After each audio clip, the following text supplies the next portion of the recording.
is your money doing for you? Does it pay your bills, for your groceries, let you buy gifts for your loved ones and have a little fun on the side? That's all well and good, but how hard do you have to work for that money? And does it do anything for you once you've spent it all on what you need to spend it on?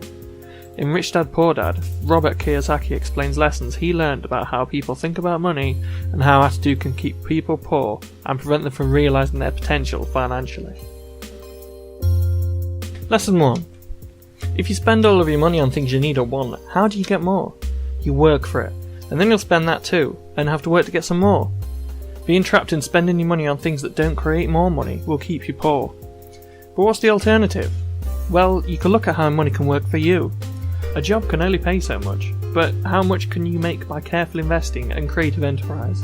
If you work for hourly pay, you are locked into an exchange of your time for money, but if you find ways to invest in something that you can sell again and again, you can make money in a better way. Once you have achieved that, you can invest more of your spare money into creating more ways to increase your income, without relying on somebody else being willing to give you money for hourly work. This is how to make money work for you. Maybe you love your job and you're fine with hourly work. That's great for you, and you should keep that because not everyone can find work they love.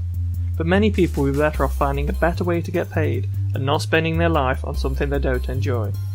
This is why instead of working for money, you'd want to make money work for you.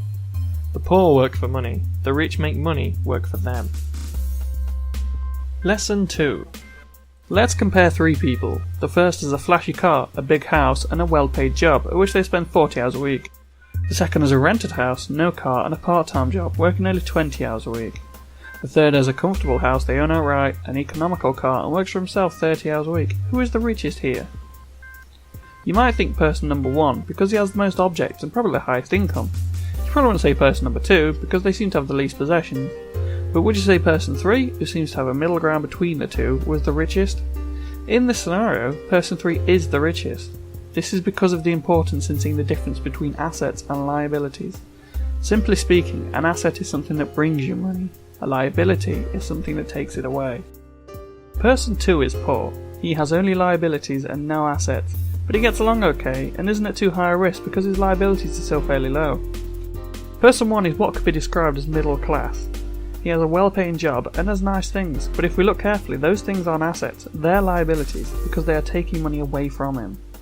This person owns liabilities, but they think they are assets, and this is a dangerous game to play, because it puts you at risk of losing everything, for example, if he lost his job.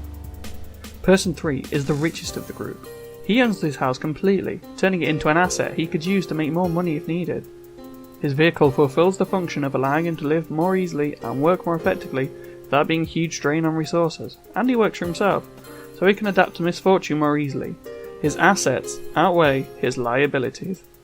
The second lesson is this: the poor have liabilities, the rich have assets, and the middle class have liabilities which they think are assets. Lesson 3. Have you ever spotted an opportunity to make money and not acted on it? How about seeing a clever invention or idea and thought, I could have done that?